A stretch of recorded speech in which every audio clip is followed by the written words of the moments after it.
Hey there, guys. Welcome to another action figure review.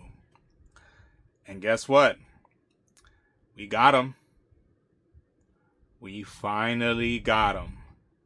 And no, I am not talking about Tarek Skubal, even though we do have him as well.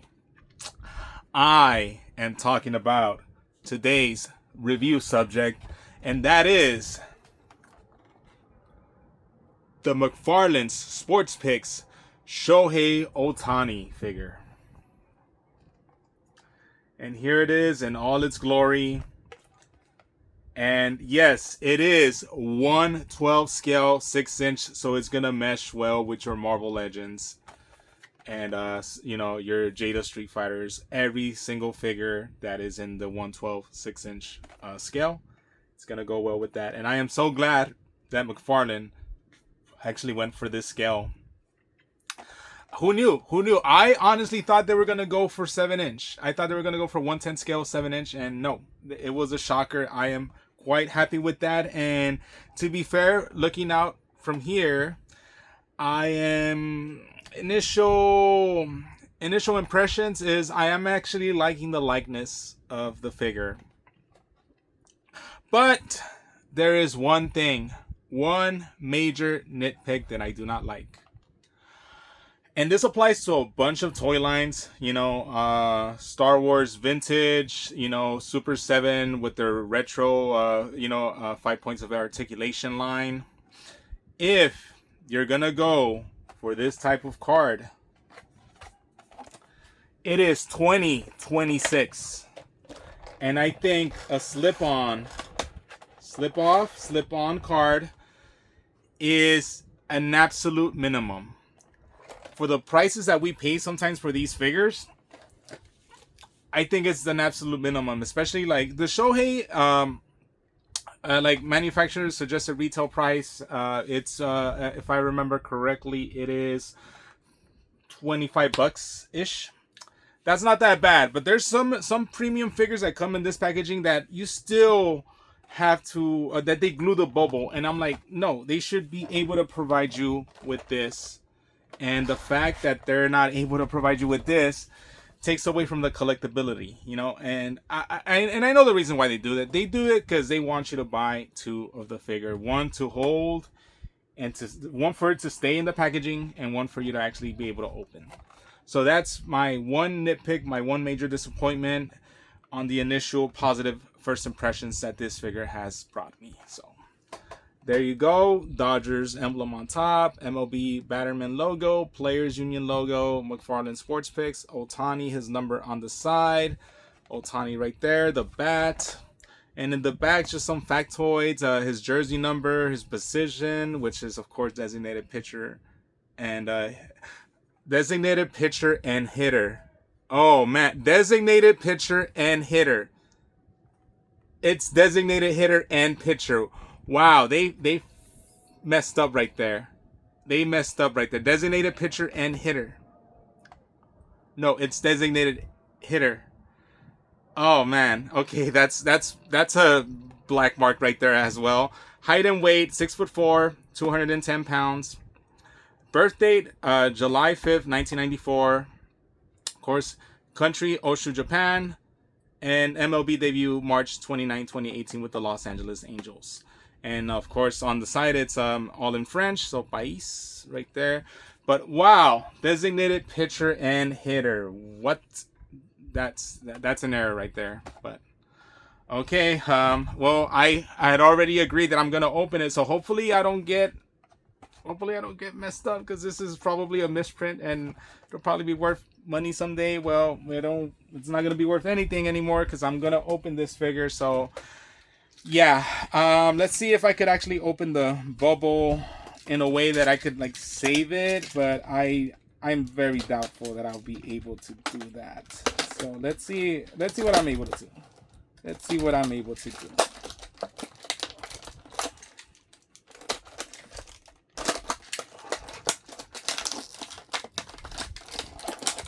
Okay.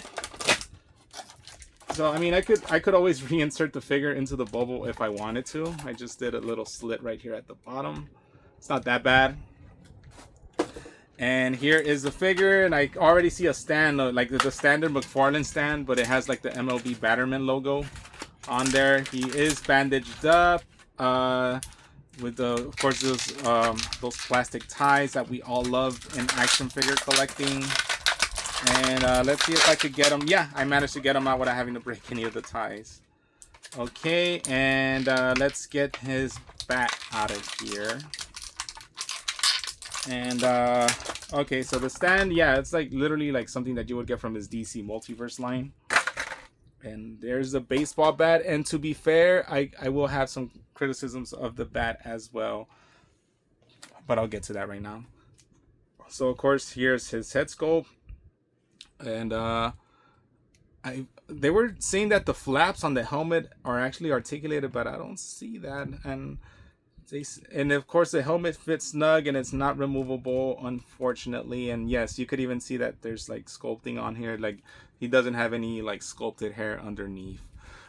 Facial likeness though, it's okay. It's not really that bad. I actually like his facial likeness. I do want to see how other players look though, because maybe that they're not gonna look exactly like the players depicted. But right here, I could dig it. I could dig it.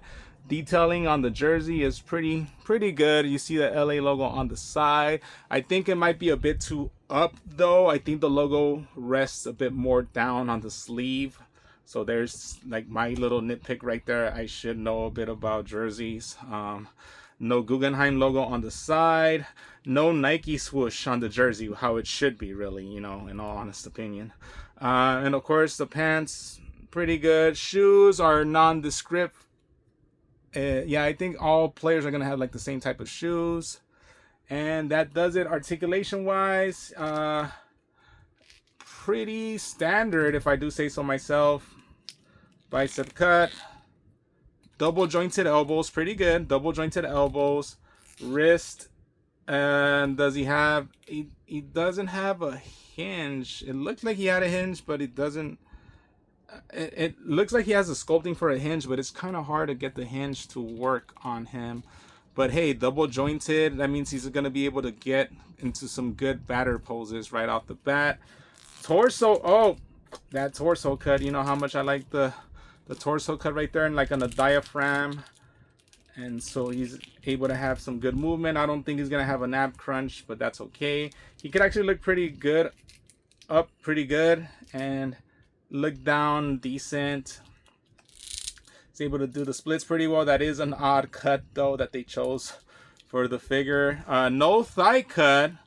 Instead, the cut rests below his knee, and it's also a single jointed knee cut. So you know, I guess he won't hyperextend it this time around. Hopefully his knee is good by the time of the playoffs, by the way. That does worry me. He does have a hinge for the foot and an ankle rocker on both feet, so that's pretty good. And if I do say so myself, I am actually quite happy with this purchase. I kind of do want to see him in this type of attire, you know, or maybe another player. Maybe give me Kike Hernandez in this type of attire, or someone else. But I do want to see them wear the Pop-Tarts jersey, make a figure of them wearing the Pop-Tarts jersey. I am pretty disappointed with the bat, given the fact that McFarlane would be able to produce accessories, and they have done it for their statues with the Louisville Slugger writing right there on the side. So I don't know why they weren't able to do that right then and there. Maybe they just couldn't get the license. Maybe it would cost too much to get the licenses. But guess what? He does fit pretty well with accessories from the McFarlane statues, like this beautiful World Series trophy. And of course, the bats that are also part of the thing. This Brooklyn Dodgers helmet. Unfortunately, he can't remove that helmet and put this one on. And of course, baseballs that are part of the statuettes. And yeah, I will say that I was quite impressed with the figure. Let's give it an 8 out of 10. And that does it for the review, guys. I hope you guys enjoyed it. Peace and love. Lates.